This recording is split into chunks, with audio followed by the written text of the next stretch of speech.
Vamos a la carta de Pablo a los Colosenses.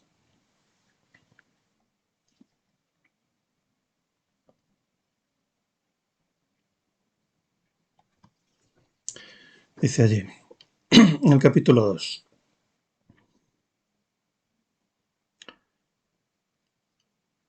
Versículo 1. Porque quiero que sepáis cuán grande lucha tengo por vosotros. ¿Os acordáis? Lucha, agón, de donde viene agonía. Pablo tenía una lucha agónica por los colosenses, porque estaban asediados por los falsos maestros. Quiero que sepáis cuán grande lucha tengo por vosotros y por los que están en la Odisea, y por todos los que no han visto mi rostro en persona. Es decir, todas las iglesias del Valle del Lico, la iglesia de Colosas, la de Hierápolis, la de la Odisea, y también pues todas las iglesias de Jesucristo, toda la iglesia de Jesucristo, incluida la nuestra. Versículo 2. A continuación, en este versículo, Pablo da 4 razones por las que luchaba agónicamente a favor de esas iglesias. Y dice, para que sean consolados sus corazones, en primer lugar. En segundo lugar, para que estén unidos en amor. En tercer lugar, para que alcancen toda la riqueza de la plena certidumbre del entendimiento. Y en cuarto lugar, para dar a conocer completamente el misterio de Dios. Cristo. El misterio de Dios es Cristo. Y ahora concluye esta primera parte del capítulo 2 diciendo en el versículo 3. Cristo, en quien están escondidos todos los tesoros de la sabiduría y del conocimiento. En quien están escondidos todos los tesoros de la sabiduría y del conocimiento. Se habla de tesoros que están escondidos, que consisten en sabiduría y que consisten en conocimiento. Vamos a ver cada una de esas partes. En primer lugar, empezamos por el final, el conocimiento. ¿Qué podemos decir?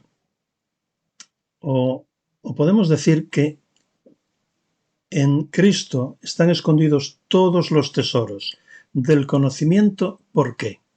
¿Por qué están escondidos en Cristo todos los tesoros del conocimiento? Están escondidos porque Cristo es Dios. Y como tal, es omnisciente. Omnisciente. Su conocimiento es absoluto. No hay nada que Él no conozca totalmente. Su conocimiento es omnisciente, directo, simple, inmutable y eterno. Pedro lo reconoció cuando le dijo en Juan 21:17, Señor, tú lo sabes todo. Tú sabes que te quiero. La omnisciencia de Cristo es un gran consuelo para nosotros los creyentes. Y a través de su revelación en las Escrituras podemos disfrutar de ese conocimiento y de ese consuelo. No necesitamos explicarle nada con detalle. Él lo sabe absolutamente todo y nos conoce mucho mejor que nosotros mismos. Vamos a dar un paseo por la omnisciencia de Dios, que es uno de sus atributos. Los atributos de Dios. Comenzamos considerando el tema de los atributos de Dios, uno de los cuales va a ser la omnisciencia, pero vamos a echarle un vistazo más general a todos los atributos. En cuanto al nombre, atributos, todos sus atributos son perfectos e infinitos. Por eso se pueden llamar atributos o perfecciones o cualidades de Dios. Cuando hablamos de los atributos de Dios, podemos hablar también de las perfecciones de Dios o de las cualidades que les son propias a Dios. ¿Cómo podemos definir los atributos de Dios? Pues una definición corta. Los atributos de Dios son sus cualidades inherentes. Sus cualidades inherentes. Podemos quedarnos ahí. Inherentes quiere decir exclusivas, distintivas, propias de Él. Los atributos de Dios son las cualidades que son propias de Dios y que describen su carácter. Una definición un poco más amplia la hace, por ejemplo, Strong. Dice, los atributos de Dios son las características distintivas. Como dijimos antes, las propias, las exclusivas, las inherentes, son las características exclusivas de la naturaleza divina, que son inseparables de la idea de Dios y que constituyen la base y el motivo para sus varias manifestaciones a sus criaturas. Otro autor dice, Berkhoff en este caso, dice, los atributos de Dios son sus perfecciones, las cuales han sido reveladas en las Escrituras o puestas de manifiesto en las obras de su creación, providencia y redención. Y ahora una definición más amplia todavía, de Gordon Lewis. Dice, Dios es espíritu, espíritu invisible, personal y viviente. Dios es así, Dios es espíritu invisible, personal y viviente. Se distingue de todos los otros espíritus por varias clases de atributos. En primer lugar, metafísicamente, Dios existe por sí mismo, es eterno y es inmutable. En segundo lugar, intelectualmente, desde el punto de vista intelectual, es omnisciente, fiel y sabio. Éticamente, Él es justo, misericordioso y amante. En cuarto lugar, emocionalmente, detesta el mal, es paciente y compasivo. En quinto lugar, existencialmente, es libre, auténtico y omnipotente.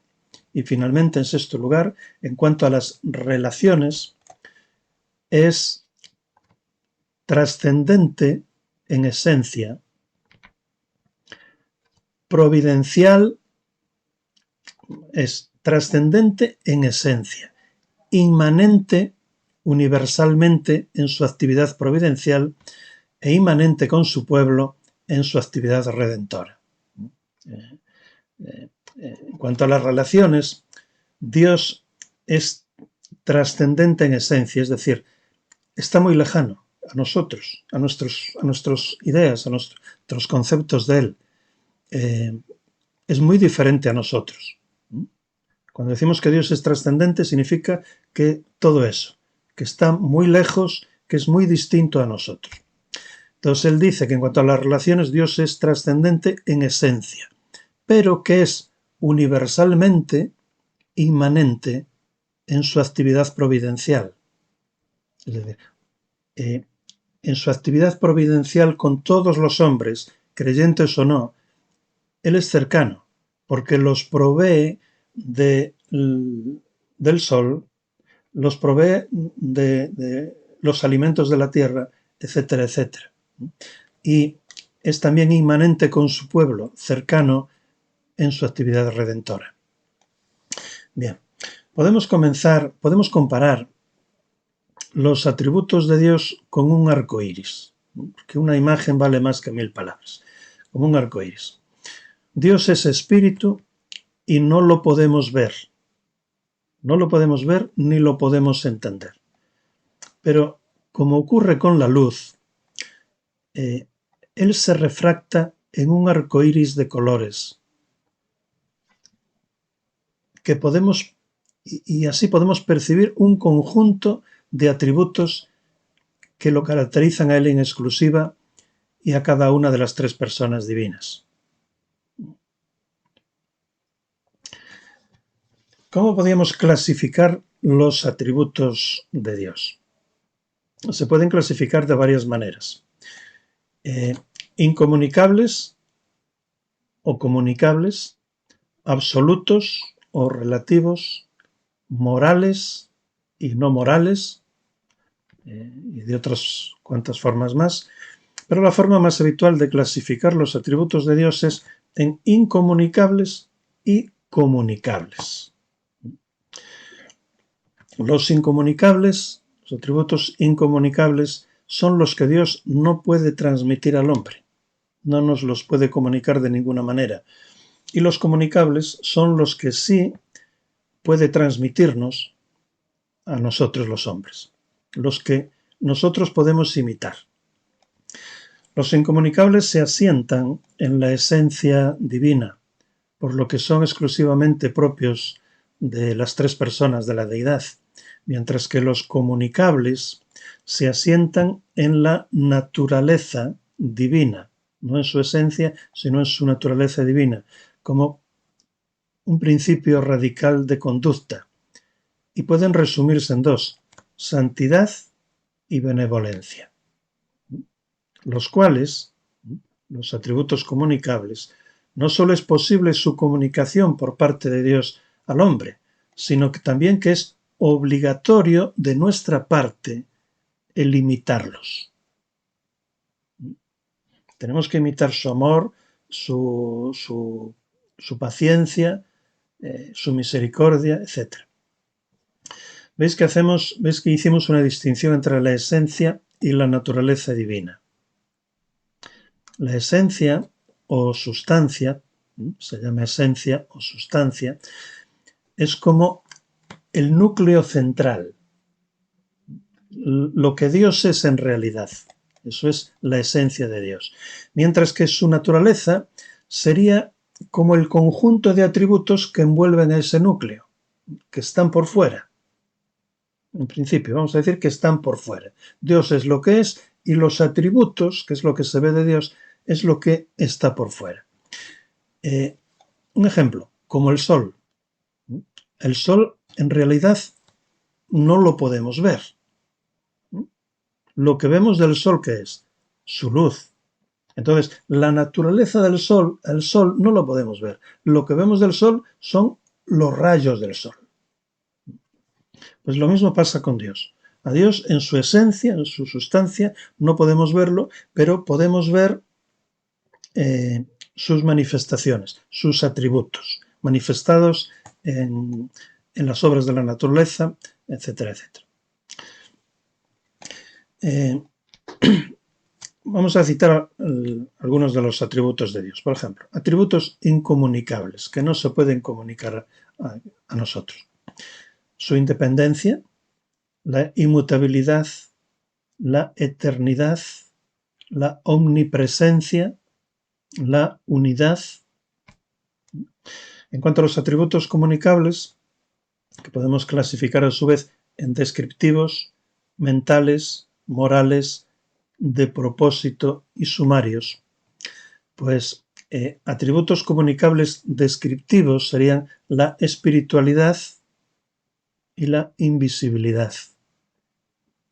Y atributos comunicables mentales, que son los que nos van a interesar hoy, son la omnisciencia, la sabiduría y la veracidad. Alguno diría, ¿y dónde está el conocimiento? Bueno, la omnisciencia de Dios se llama omnisciencia o conocimiento, porque la omnisciencia de Dios es un conocimiento ilimitado. Es lo mismo. En cuanto a los atributos comunicables morales, pues podemos citar la bondad, el amor, la misericordia, la santidad, la paz, la justicia, el celo, la ira también, la ira santa. En cuanto a los atributos comunicables de propósito, pues están la voluntad, la libertad, la omnipotencia. Y en cuanto a los atributos comunicables sumarios, la perfección, bienaventuranza, belleza, la gloria. Y Dios ostenta todos esos atributos de una manera infinita. Todos de una manera infinita, ilimitada. Infinito significa que no tiene límites. De manera que podríamos decir que la omnipresencia de Dios es la infinitud, es la infinidad de Dios respecto al espacio, la omnipresencia. La eternidad de Dios sería la infinidad de Dios respecto al tiempo. La perfección es la infinidad de Dios respecto a sus atributos. La omnisciencia es la infinidad de Dios respecto al conocimiento. La omnipotencia pues sería la infinidad de Dios respecto a su capacidad para hacer.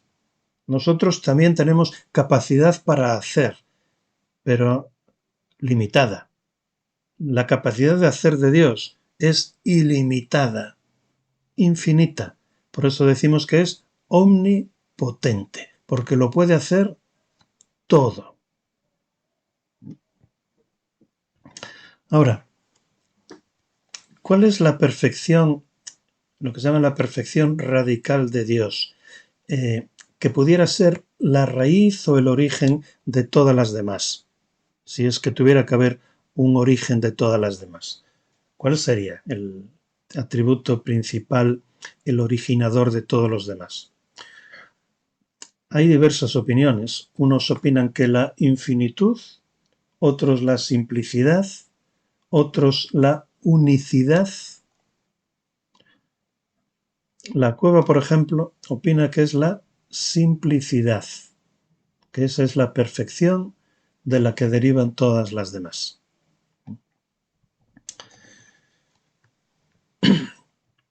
Pero los seres humanos nos encontramos con una dificultad a la hora de pretender conocer a Dios. Nuestra dificultad a la hora de pretender conocer a Dios es que nuestro conocimiento de las cosas no es directo.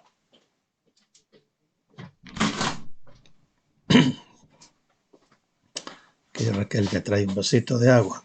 Lo que tenías allí. Por vosotros. Estamos diciendo, a lo mejor es un poco denso todo esto, pero no pretendo que os quedéis con todo, pero a ver si lo vamos entendiendo por lo menos. A la hora de conocer a Dios, que no podemos, pero no podemos hasta cierto punto. En lo que Dios nos ha revelado, hasta ahí podemos llegar. Pero la dificultad que tenemos es que nuestro conocimiento de las cosas no es directo, sino que depende de nuestros sentidos. De la vista, del oído, del olfato, del gusto y del tacto. Nuestro conocimiento de todo lo que nos rodea depende exclusivamente de los 5 sentidos. Toda la información que conocemos del exterior viene y entra por uno o varios de esos 5 sentidos. No hay más puertas de entrada por la que podamos conocer nada.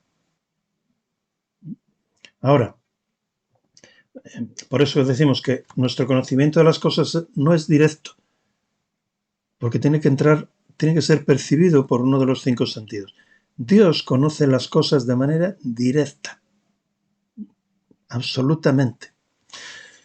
Ahora, el hecho de que no podamos ver, que no podamos oír, oler, gustar o palpar algo, como por ejemplo las cosas espirituales, no significa que no existan. En realidad, lo espiritual es superior a lo material. Por ejemplo, vamos a poner un ejemplo. Nadie ha visto jamás el talento de una persona. Por ejemplo, el científico famoso Einstein. Nadie ha visto jamás nunca el talento de Einstein, pero lo conocemos por sus efectos, por sus enormes descubrimientos científicos, y de ahí deducimos que Einstein tenía mucho talento, pero el talento no se ve. Sabemos que existe, que Einstein lo tenía, pero no podemos verlo con los 5 sentidos. Simplemente lo deducimos de sus obras, de sus descubrimientos. De la misma manera, la Biblia nos dice que nadie ha visto jamás a Dios. Que nadie ha visto con los ojos jamás a Dios.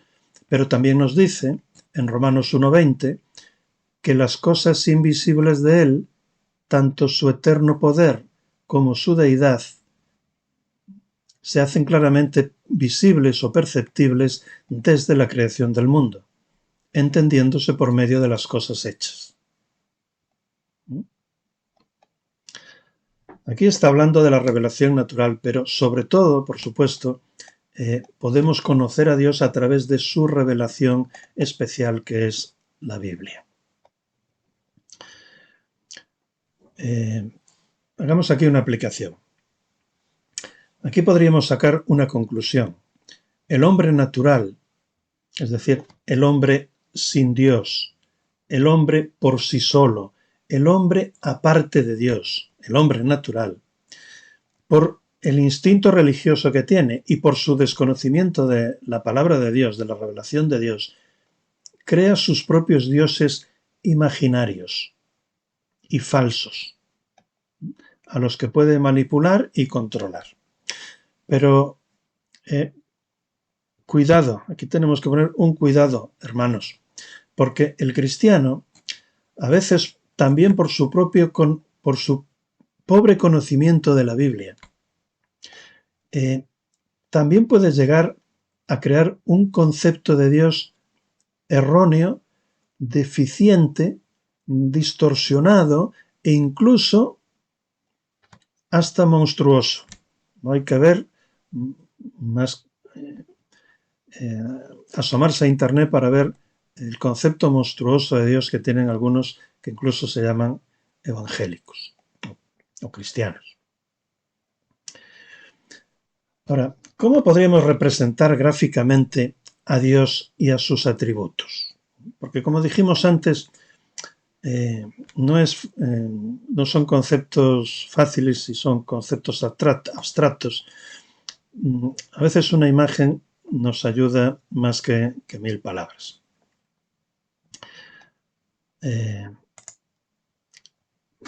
Vamos a ver.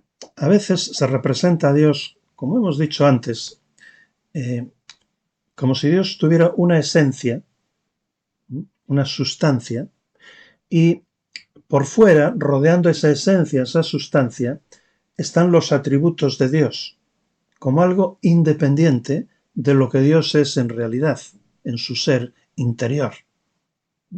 Está la esencia de Dios, su sustancia, e independientemente de él, rodeándolo sus atributos. A veces se representa a Dios así, como el sol. Pero los atributos de Dios, en realidad, no son algo distinto de su ser esencial o sustancial. Así que ese gráfico que está ahí en la pantalla no es correcto. No podemos representar a Dios, por un lado, en su ser interior y luego sus atributos independientes de su naturaleza, de su ser. Otra representación. A veces se representa a Dios como el conjunto de sus atributos. Como si reuniendo todos los atributos de Dios, uno por uno, tuviéramos ahí a Dios. Pues tampoco. La esencia de Dios no es el conjunto de sus atributos. Y por último, otra representación. Esta sí es más adecuada. Ahí hay un círculo que representa a Dios y en el interior múltiples líneas, como una red tupida con una red de pescar, una red tupida, los atributos de Dios no se pueden separar de su esencia, de lo que Dios es, ni se pueden separar un atributo de otro. Están entrelazados, son inseparables. Todos los atributos de Dios son infinitos y están estrechamente entrelazados. Por ejemplo, ahí en ese gráfico que tenemos, las líneas horizontales podrían representar su amor, las verticales su justicia, las líneas diagonales hacia la derecha su santidad, las líneas diagonales hacia la izquierda su sabiduría, etcétera, etcétera. Como si cada línea representara uno de sus atributos, pero todos estrechamente entrelazados. Por lo tanto, Dios no es una colección de atributos, como vimos antes, ni sus atributos se pueden separar de su esencia, como vemos en el gráfico 1, ni se pueden separar los unos de los otros. Decir también tres cosas. En primer lugar, cada atributo de Dios califica a todos los demás. O dicho al revés, cada atributo de Dios es calificado por todos los otros atributos. Por ejemplo, la justicia de Dios es siempre amorosa, bondadosa, santa, omnisciente, infinita, perfecta, soberana, verdad. Así es la justicia de Dios. El amor de Dios es siempre justo, bondadoso, santo, etc. La bondad de Dios es siempre justa, es siempre amorosa, es siempre santa, etcétera, etcétera. Es decir, cada atributo de Dios es calificado por todos los demás. En segundo lugar, Dios tiene un único carácter. Un único carácter. Y cada atributo de Dios es un aspecto de su único carácter total. Dios siempre es y actúa con todos los atributos simultáneamente, a la vez. No es que a veces actúe con su amor y a veces con su bondad y a veces con su misericordia o su justicia. No, Dios siempre actúa con todos los atributos a la vez. Por tanto, no es correcto decir que Dios es un Dios justiciero en el Antiguo Testamento y que es un Dios de amor en el Nuevo Testamento. Eso no es correcto, porque en todo momento Dios es lo que es y no muta. Él es inmutable desde la eternidad pasada y hasta la eternidad futura. Es siempre el mismo. Dios no puede mejorar como nosotros, porque Él ya es infinito en todos sus atributos. Cualquier cambio en Él sería para empeorar. Y en tercer lugar, todos los atributos de Dios son infinitos,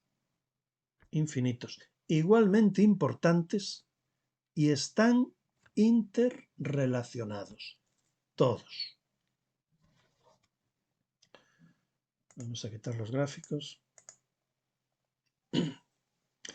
Llegando ya a la omnisciencia, que es el atributo de Dios que nos interesa hoy, la omnisciencia, al conocimiento. Decir lo siguiente. Este atributo se llama, como dijimos, omnisciencia o conocimiento. ¿Por qué? Porque la omnisciencia es el conocimiento ilimitado o infinito de Dios. Eso es la omnisciencia, un conocimiento ilimitado. Nosotros también conocemos, pero de una manera limitada. Omnisciencia, pues,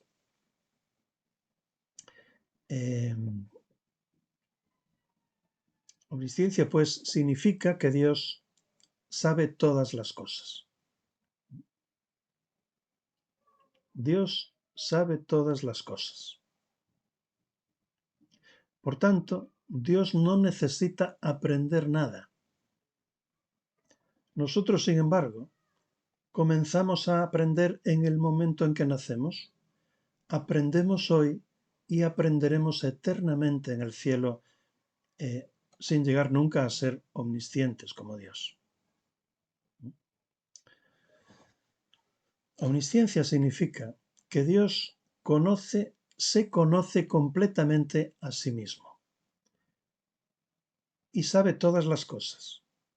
Sabe todas las cosas, las reales y las posibles, todas por igual, y además sin tener que esforzarse y en un solo acto sencillo y eterno.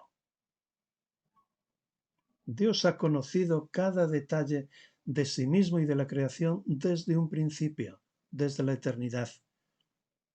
Él nunca tiene necesidad de aprender. Él no necesita aprender nada. Esto incluye, por ejemplo, el número exacto de personas que se salvan y el número exacto de personas que se pierden, porque nuestro Dios es omnisciente. Este conocimiento de Dios es perfecto en su cualidad y también en su extensión, porque es infinito. Dios conoce todas las cosas y sabe exactamente cómo realmente están ocurriendo. Él conoce la esencia de todas las cosas. Él no observa las cosas como hacemos nosotros los seres humanos, ¿eh? Que las observamos solamente por su apariencia. Él no las observa, él las conoce hasta el último detalle plenamente. Dios sabe todo lo que es posible y todo lo que realmente ocurre. Dios, pues, tiene un conocimiento ilimitado o infinito, es decir, omnisciente. Eso es la omnisciencia. Sabiduría, hasta ahora hablamos de conocimiento, ahora sabiduría, por su parte, significa que Dios siempre escoge las mejores metas y los mejores medios para alcanzar esas metas. Dios siempre escoge las mejores metas y los mejores medios para alcanzar esas metas. Eso significa la sabiduría. Vamos entonces al tema de la sabiduría. Dice nuestro versículo: en quien están escondidos todos los tesoros de la sabiduría y del conocimiento.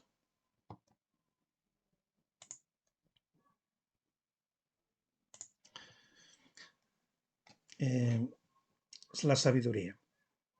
Pablo, en los versículos 2 y 3, utiliza 4 palabras griegas relacionadas, de las cuales ya hemos visto 3, os sonarán.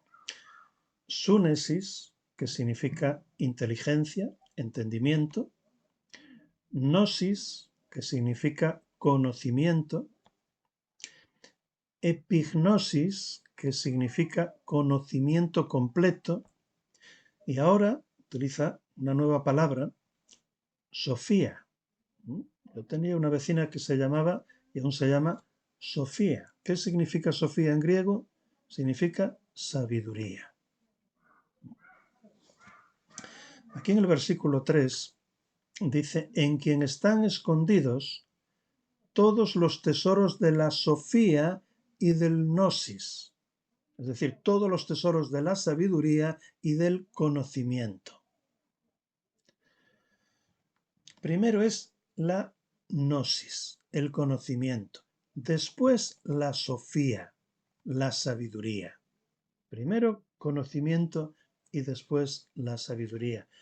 Primero tiene que haber conocimientos para después poderlos aplicar con sabiduría.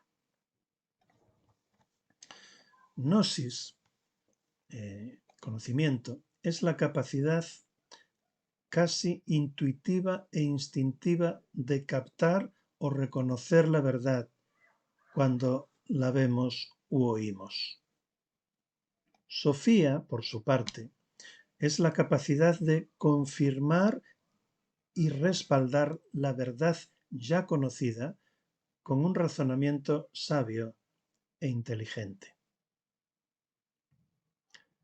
Gnosis es la capacidad de entender la verdad. Sofía es lo que capacita a una persona para dar razón de la esperanza que hay en ella, es decir, para presentar de manera razonada, inteligible y convincente esa verdad a otros. Por ejemplo, la verdad del Evangelio. El Evangelio tenemos que conocerlo, pero luego tenemos que ser sabios a la hora de presentarlo a otros, no presentarlo de cualquier manera. Gnosis es conocimiento.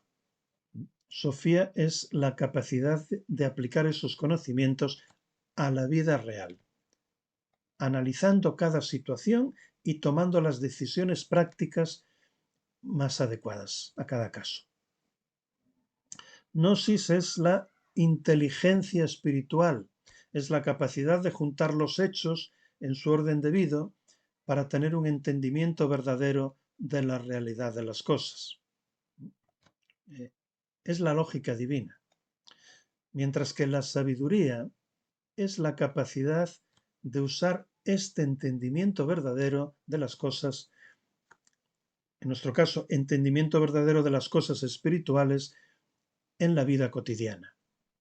O sea, es la inteligencia espiritual en acción en la vida práctica.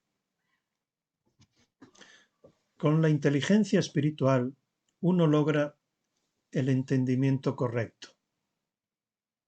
Con la sabiduría uno logra la aplicación correcta y la decisión acertada.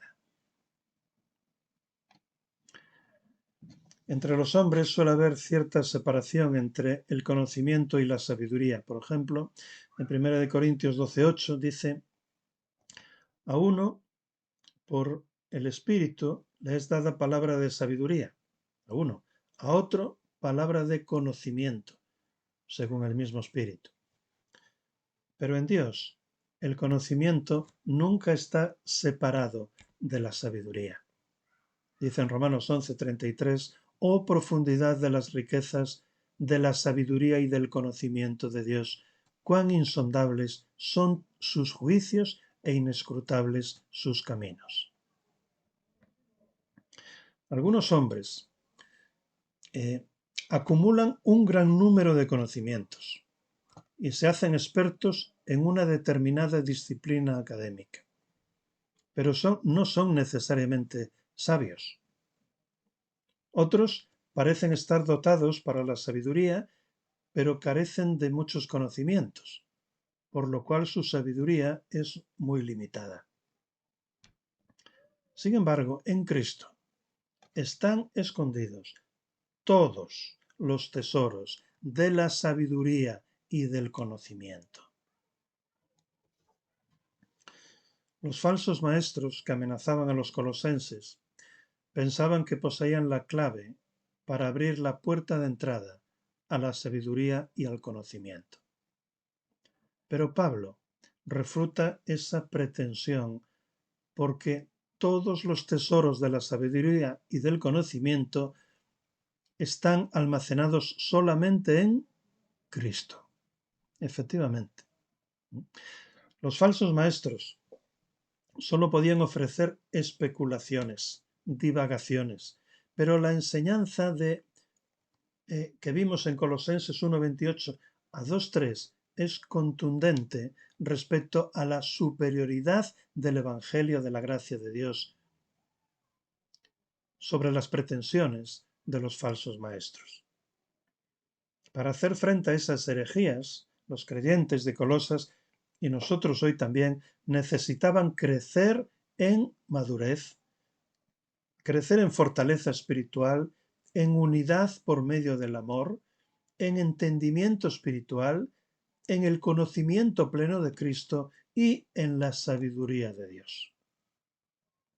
Es lo que dice todo este pasaje que hemos estado considerando estas semanas. Los falsos maestros de Colosas ponían mucho énfasis en ofrecer a sus seguidores un supuesto conocimiento secreto para alcanzar la verdadera sabiduría. Y los colosenses estaban en peligro de dejarse seducir por estas ideas e intentar buscar la sabiduría en esos misterios y conocimientos esotéricos y ocultos de la herejía. Y todo esto a mayores de Cristo, porque los falsos maestros también predicaban a Cristo, pero además decían que había que llegar a un conocimiento y a una sabiduría superior, además de Cristo. Pablo dice no. Los tesoros de la sabiduría y del conocimiento no están repartidos entre los diferentes señores celestiales o en supuestos conocimientos misteriosos y esotéricos, sino que todos están concentrados en una sola persona, Jesucristo. Quien tiene a Cristo tiene acceso a todo el conocimiento y la sabiduría espiritual. No hace falta acudir a nadie más. Volvemos a preguntarnos otra vez, ¿qué es la sabiduría? En primer lugar, hay que señalar que a veces no es fácil en las cartas de Pablo distinguir exactamente la diferencia entre conocimiento y sabiduría. Ya dijimos antes que la sabiduría es un atributo de Dios, porque Dios siempre escoge las mejores metas y los mejores medios para alcanzar esas metas. Y lo hace de manera perfecta. Nosotros tenemos que aspirar a eso también, aunque sabemos que muchas veces nos vamos a equivocar. La sabiduría, pues, es la habilidad de aplicar el conocimiento a las situaciones concretas de la vida, de tal forma que saquemos el máximo provecho para la gloria de Dios. La sabiduría usa los medios más efectivos para alcanzar la meta más alta. ¿Y cuál es la meta más alta de nuestra vida, a la que podemos aspirar? La gloria de Dios. También podríamos decir que el conocimiento es intuitivo, mientras que la sabiduría es reflexiva. Es decir, que el conocimiento es la verdad aprendida, mientras que la sabiduría es la verdad procesada por el raciocinio y aplicada a la vida.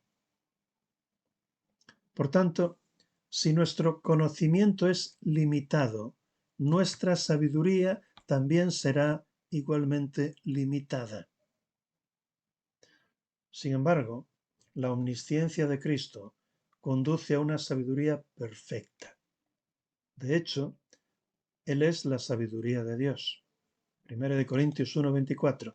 Cristo es poder de Dios y sabiduría de Dios.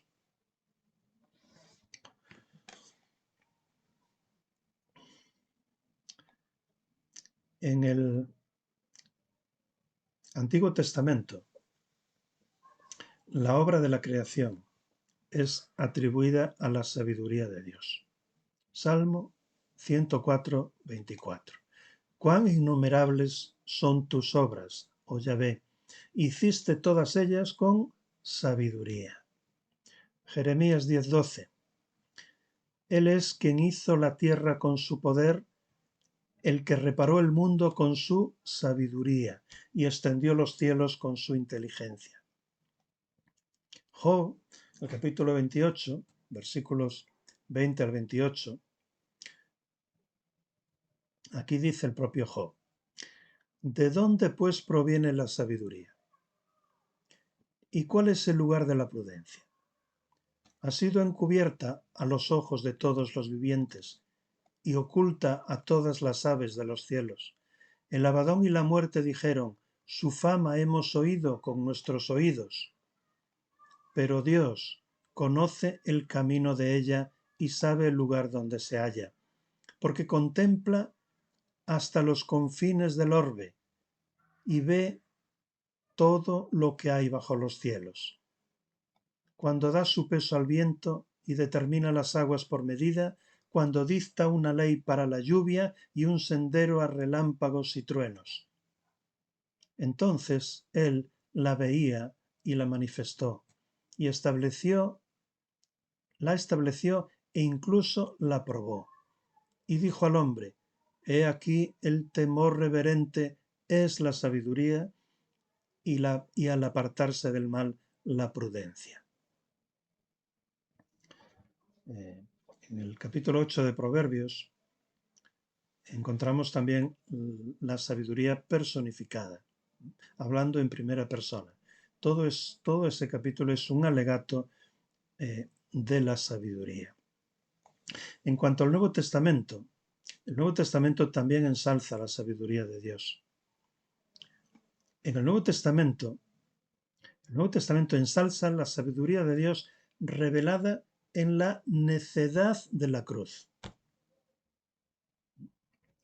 1 Corintios 1, 18 al 31. Vamos a ver la sabiduría de Dios revelada en la cruz. La sabiduría de Dios se revela prodigiosamente a través de la cruz. Dice allí, 1 Corintios 1, 18. La palabra de la cruz ciertamente es necedad para los que se están perdiendo, pero para los que están siendo salvos, para nosotros, es poder de Dios. Porque está escrito: destruiré la sabiduría de los sabios y desecharé la inteligencia de los entendidos. ¿Dónde está el sabio? ¿Dónde el escriba? ¿Dónde el disputador de esta época?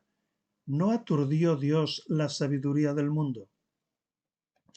Por cuanto en la sabiduría de Dios el mundo por su sabiduría dejó de conocer a Dios, agradó a Dios salvar a los creyentes por medio de la necedad de la predicación, o como dice la Reina Valera del 60, por medio de la necedad, por medio de la locura de la predicación. Para el mundo, la cruz es una locura. Para nosotros es la sabiduría de Dios. Versículo 22. Porque los judíos piden señales y los griegos buscan sabiduría, pero nosotros proclamamos a Cristo crucificado, para los judíos ciertamente escándalo y para los gentiles necedad. Mas para ellos, los llamados, tanto judíos como griegos, Cristo es poder de Dios y sabiduría de Dios. Porque lo necio de Dios es más sabio que los hombres, y lo débil de Dios es más fuerte que los hombres.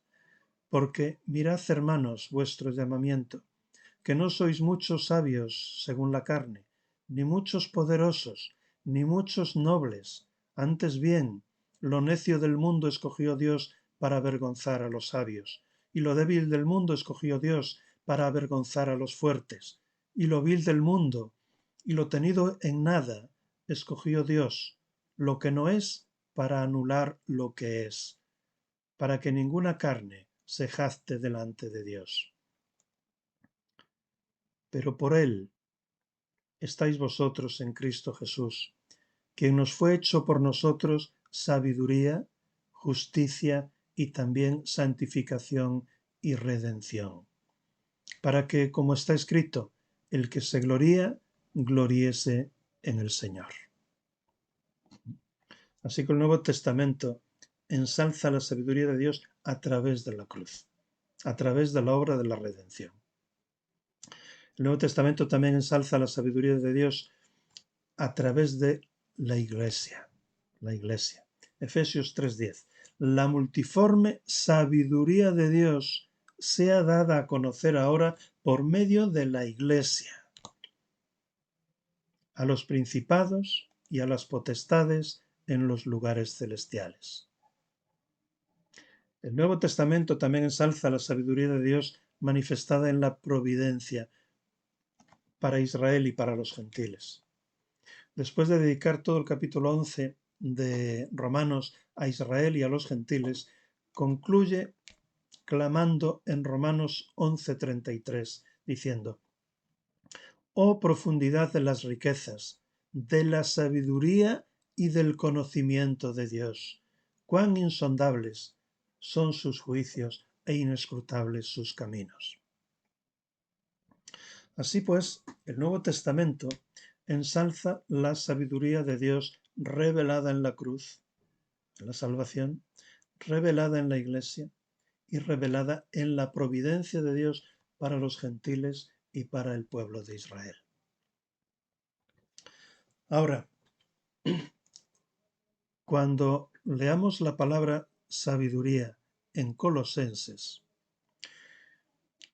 tenemos que tener en cuenta lo siguiente.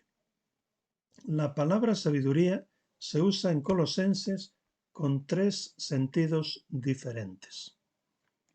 La sabiduría de los creyentes, la sabiduría de los falsos maestros y la sabiduría de Cristo, la sabiduría de Dios, de los creyentes, de los falsos maestros y de Dios.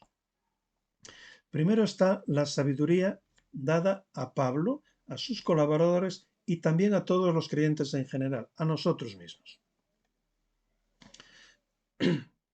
Colosenses 1:9 dice: No cesamos de orar por vosotros y de pedir que seáis llenos del pleno conocimiento de su voluntad en toda sabiduría y discernimiento espiritual.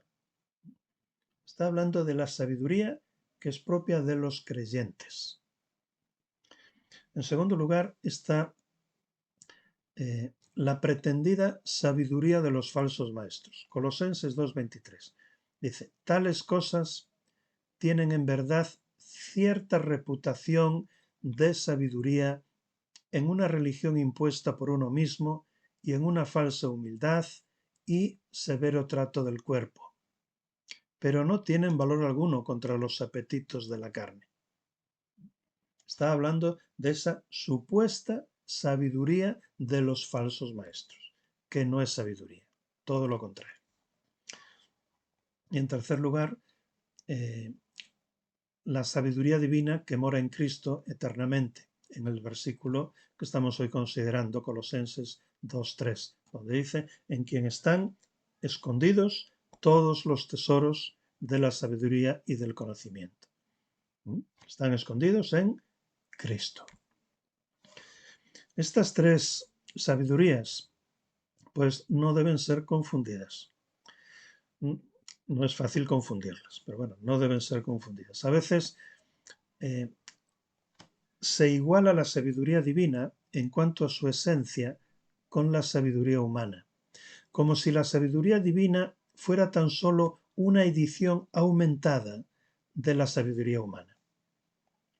Así se nos dice que mientras el conocimiento se refiere a la comprensión de las verdades, la sabiduría añade el poder de razonar sobre ellas, trazar la relación que tienen entre sí y aplicarlas prudentemente a la vida práctica. Pero, aunque todo esto es totalmente válido cuando hablamos sobre la sabiduría humana, sin embargo, la sabiduría que se atribuye a Cristo es mucho más que la sola habilidad de razonar, de trazar y de aplicar. La sabiduría arquetípica divina difiere de la copia humana. El modelo divino y la copia humana jamás podrán ser idénticos. Y la razón es que Dios es Dios infinito y nosotros somos criaturas limitadas. No podemos confundir a Dios con el hombre. La sabiduría divina proyecta, planea, crea y dirige de una forma infinitamente superior a la sabiduría humana. Puede realizar lo que ninguna sabiduría en todo el universo puede hacer. Puede armonizar lo que pareciera imposible e irreconciliable. Por ejemplo, en su sabiduría, Dios reconcilia entre sí a los judíos y a los gentiles, y a ambos los reconcilia consigo mismo. ¿Y cómo lo hace? Pues por medio de la cosa más inverosímil a través de la cruz, la que era un escándalo para los judíos y una necedad para los gentiles. Produce esa reconciliación a través del escándalo de la cruz y de la necedad de la cruz. Otro ejemplo. En su sabiduría, Dios satisface las demandas de su justicia, que pide la muerte del pecador, y satisface también las demandas de su amor, que quiere su salvación. Dios quiere salvar al hombre porque lo ama, pero tiene que condenarlo porque es justo. ¿Cómo lo hace? ¿Cómo armoniza ambas cosas irreconciliables? Pues lo hace por medio de la cruz. En la cruz se unen la justicia y el amor de Dios. Así que, a fin de conocer completamente el misterio de Dios, Cristo, en quien están escondidos todos los tesoros de la sabiduría y del conocimiento. Amén.